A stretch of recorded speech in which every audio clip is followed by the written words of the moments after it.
This is your friendly neighborhood author, Jonathan, and you are listening to Season 4 of the Floor Rejects podcast, The Wells House Phenomenon.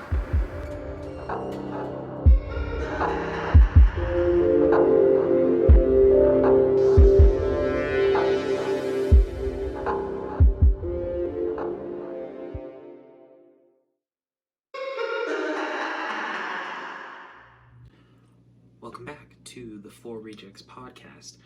Last week we had Chapter 24, Camera, and a lot of what we covered there was another night in which Warren and Thomas kind of deepened their connection a little bit, spent a bit of time with more exposition for the story, and a little more information just for Warren's edification, really. And then we had kind of a bombshell moment where Edward revealed that he was on Warren's side, that there was some prophecy that was supposed to come to fruition. He thought that Warren was the key to it, and that Warren would be the one to be the first to break this pact that has never been broken between a demon and a family or a lineage or a person. That's what we had last week, so let's jump into this week, Chapter 25.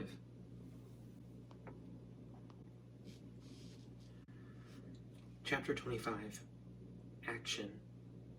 When Warren is guided back to his room, he promptly falls asleep with Edward stroking his hair sweetly, and when he wakes up, the demon hasn't moved. He smiles down at Warren, who leaps from the bed. I'm not going to hurt you, Warren. I was trying to prove to you that I'm on your side, and that I have the power to rival my mother, he says as Warren hurriedly dresses, his shoes proving difficult in his panic. Yeah, well, if you mean it, you won't lock me in here again, Warren says, and Edward nods, flicking his wrist and smiling kindly as the door behind Warren creaks open on its own volition. Warren doesn't stick around, rushing to the barn where his grandfather and Thomas were already waiting. What's wrong, son? Bart asks as Warren rushes in and slams the door in a wild-eyed, frenetic movement, rushing around the trailer to pull at the windows and ensure they aren't overheard. Warren? Thomas asks quietly. The last hour falls out of Warren's mouth sloppily, his body heaving by the time he finishes. Barty simmers quietly as Thomas chuckles. He's lying to you, Warren. You think that's his first family line? He's already sired a daughter and a son. Why would he change his tune? Thomas asks. Warren sits hard in shock. He's a father? Warren stutters. Thomas stands and begins to pace. Yes. He's older than I am and more ambitious. He's trying to trap you. Us. Thomas says, and Warren nods, still unsure. He seemed so genuine. He let me remember. He let me leave, Warren reasons, but Barty interrupts him. And he stopped you before you could say anything to their mother. He can't stop her, even if he wanted to. Right, Tom? He asks. Right. Matriarchs are so much more powerful than patriarchs and much stronger than their children. Each spawn is subsequently less powerful in the line. There's no way he can challenge her, Thomas explains. And what if he really wants to help us? Could he? Warren asks, and Thomas scoffs. Yes, but he won't. Trust me, Warren, I've known him a lot longer than you have, Thomas says, and Warren knows that he's right, but he can feel his consciousness beginning to merge in his mind. He still knows the differences, but the lines were suddenly blurring. Okay, but what happens if I figure out a way to get you out? What if I could get you both? Warren attempts, but Thomas stops him abruptly. You can't save me, Warren. You can't. You're the only living human here, meaning you are the only one who can go into the real world. It's just not possible. As for this secret rumor mill, it's probably just another lie. I've never heard of this prophecy, and I would have by now, Thomas says as he reads the look on Warren's face. Warren, buddy, you have to let us go. Focus on getting yourself out, Bartholomew says. Warren is still unconvinced, but he doesn't argue. He's sure that any argument he has will only be challenged, and the more he thought on things, the more he felt himself feeling an inkling towards his daytime lover. So, tomorrow is still the plan?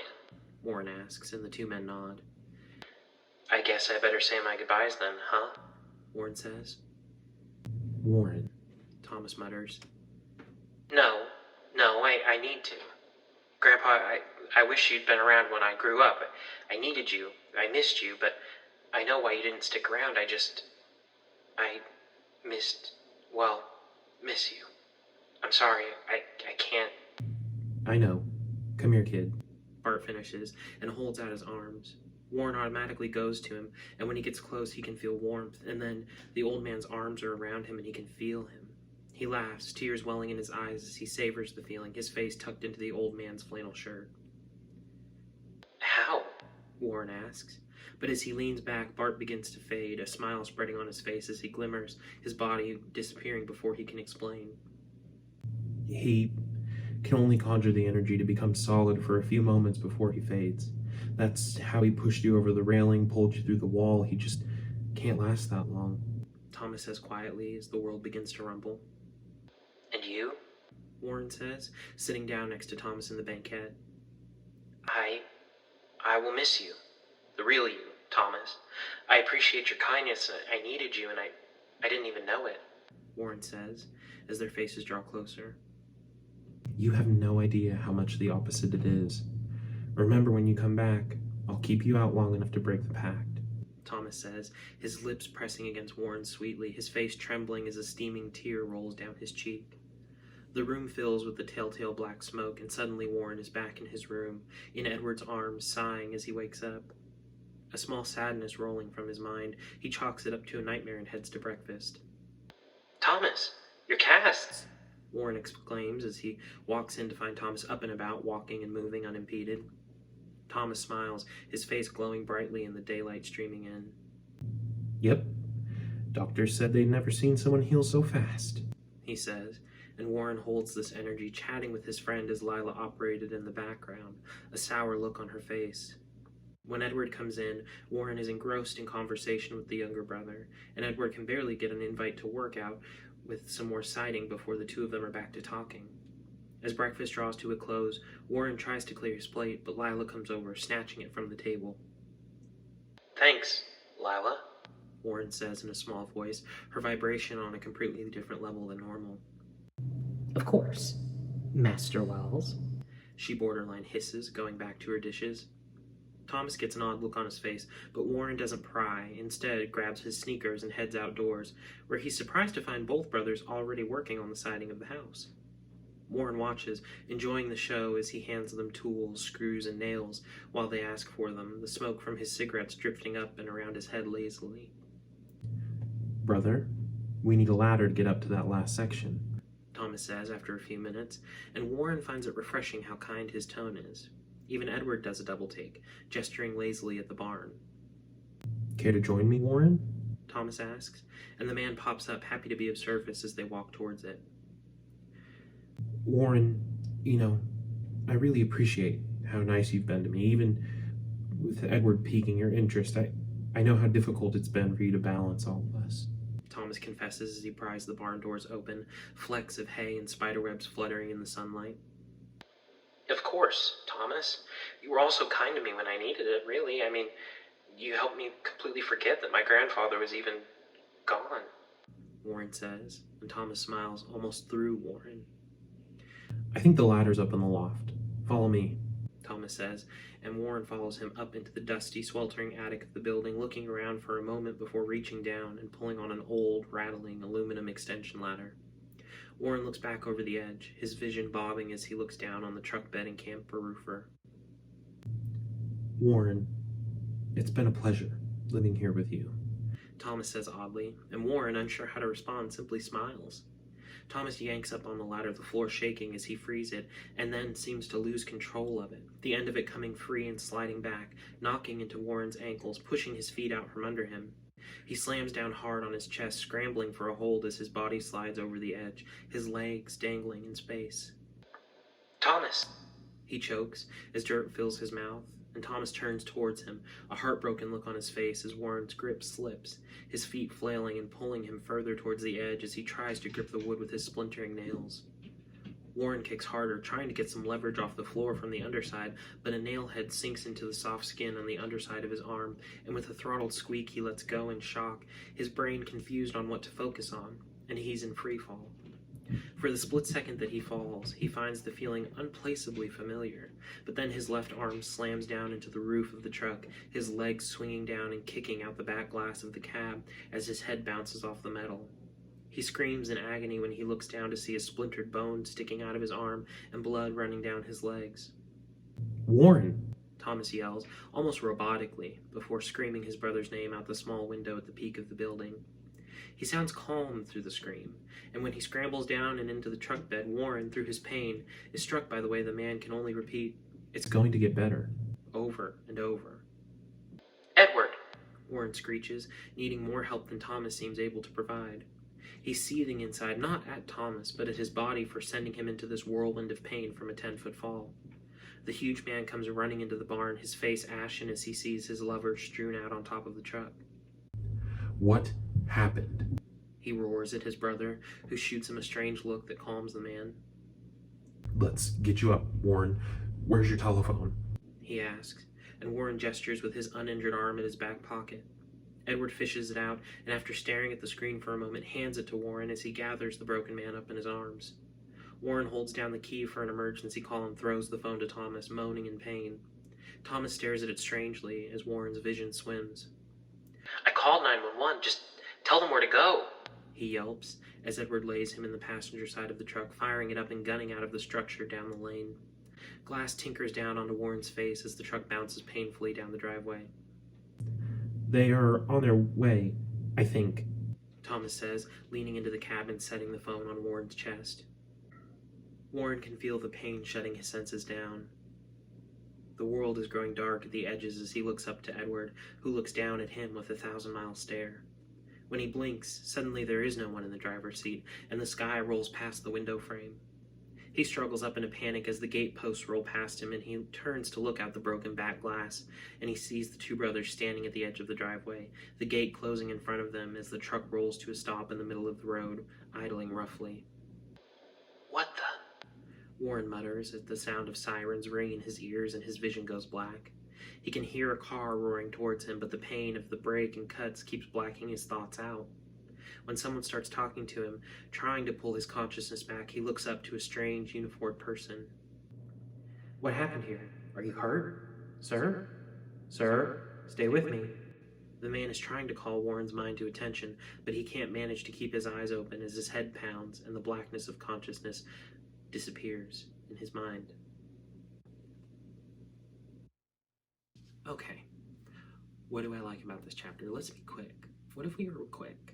That could be fun. I like how quickly it moves. That's fun. I also like the scene of him falling, free falling in space. I think that's that moment of him hitting the ground, slipping over the edge. It happens quickly. It's not 7 paragraphs of descriptors. It's basically 1 paragraph. He hits the ground, he falls. This whole plan that they've been planning for days and days is a split second. I like that Thomas carries what he's been talking to Warren with from the nighttime to the daytime, even though Warren doesn't really understand it. But we're starting to see that Warren's mind, maybe through just being split or bifurcated so many times, day, night, that he's starting to feel that blurring of lines. Not Blurred Lines by Robin Thicke, but the blurred lines of his daytime self versus his nighttime self. I think that we could all see that coming, but I don't know if it's really so unique. I mean, it feels unique to me, but I like that. Something else that I really like in this chapter is the descriptor of him hitting the truck. I think is fun, funky, fresh. I think it's interesting. I think it's good. So those are some things that I like about this chapter. I'm trying to get better, and I've been reading more at not using says as the operative word at the end of every line of dialogue. It just feels too repetitive. I also do feel like there's really no way to get around using the names of 2 characters of the same sex to describe which one of them is doing which action, just because it's not possible. So I'm doing my best in that regard. But let me tell you, I have an idea for my next story, which there's probably going to be some restructuring of the podcast just because it's getting to be a lot. Not like, oh, it's getting to be a lot, but I want to do this because I want to do it and because it's something that I'm passionate about. And if it's becoming homework or like if I'm giving myself homework every week, then it's not just for fun anymore. So it might be that the uploads are still as frequent, but they might change days or they might be a little more sporadic during the week. I don't really know. But the next story I'm thinking might be like a Lost at Sea story. I think that could be fun. I've thought about the idea of, I don't know how I would do it. I don't know if it would be like a stranded on a desert island story, or if it would be a like stranded on the ruins of your boat story. And I don't know when I would set it. I kind of want to set it like pre-technology, not like the 1700s, but like before there were cell phones, before there were GPSs, before there were black boxes, so that you take all of that away and you're just left with this core story that's all about what's going on in the moment, and there's no hope of rescue except by chance. That's what I'm thinking I might do for my next story. Let me know. You know how to contact me. I've told you a million times. You know how to contact me. Let me know if that sounds interesting to you. It sounds interesting to me. Something a little different.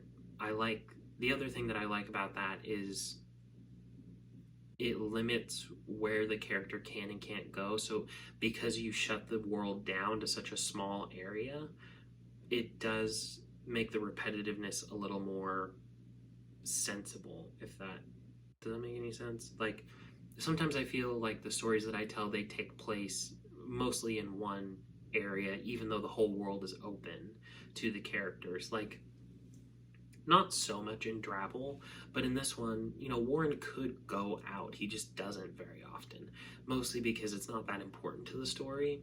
In fact, it's important that he is there at that location, but if you take away the option to go somewhere else, I think that could be fun. I think this episode's going to be a little shorter. Why is that, you ask? Because I just looked at my phone, which I also used to record this, and I realized I did this entire thing using my phone's microphone instead of my fancy microphone. So I don't know what that audio is going to sound like, but we're going to find out. So if it sucks, that's my bad. I'm doing the best I can here. My brain's a little scattered. Either way, I'm going to be back next week. I'm kind of liking cutting down the time that I spend just talking through things with you as I start working through my own issues as a writer, and giving you more story and less filler. Not filler, but less extraneous content. So I think maybe that'll do it this week. Yeah, I think it will. Okay, well, I'll be back next week with a new chapter of the Wells House phenomenon. We're drawing to a close, but because I threw that monkey wrench in of Edward pretending that he's going to save Warren, I don't think the ending's going to be quite as simple as I thought. So I'm going to have to figure that out. I guess we'll have a chapter, or maybe 2 chapters, where Warren is in the hospital. That's the other thing I did like. I liked that all of a sudden the brothers disappear and they're standing at the gate. It sets up the idea that they literally cannot pass through the gate. They cannot leave the property lines. I like that. It does help me with the setup for the ending. So I think that'll be interesting, fun, funky, and fresh. And I think it'll be good. I think it'll be exciting. So stay tuned. Stay tuned till next week when we see what happened to Warren, how badly he's injured, and how he's gonna get out of this mess. Okay, thanks for listening. Also, yay for Chauvin being found guilty on all charges, but remember that the work is not done. One person being held accountable for murder does not everyone else being held accountable for their racism and murders and discrimination make. So continue to fight. Continue to educate yourselves. That's what I think is really important right now, is educating yourself. And remember, and this is something that really bothered me the other day, some people are not worth arguing with on the internet. Just because you're friends with somebody who was your friend in high school's little brother doesn't mean you need to educate him politically, especially if everything about him screams that, or whoever, doesn't have to be specifically your friend from high school's little brother, but whoever, you don't have to break yourself of that. You don't have to bend over backwards to educate somebody unless you want to. And remember that some people are a lost cause, and that if they're a lost cause, all you can do is cut them off.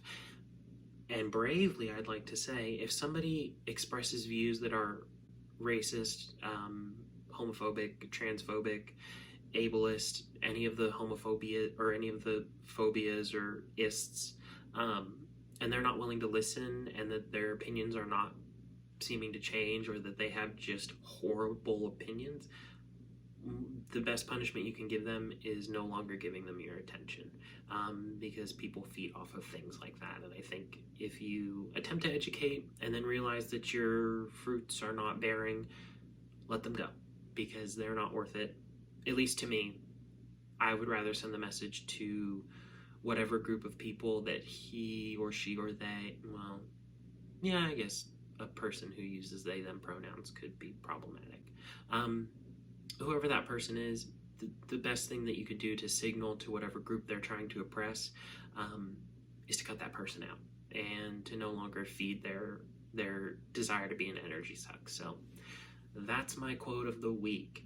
Cut people off. Okay, I'm gonna go. Bye.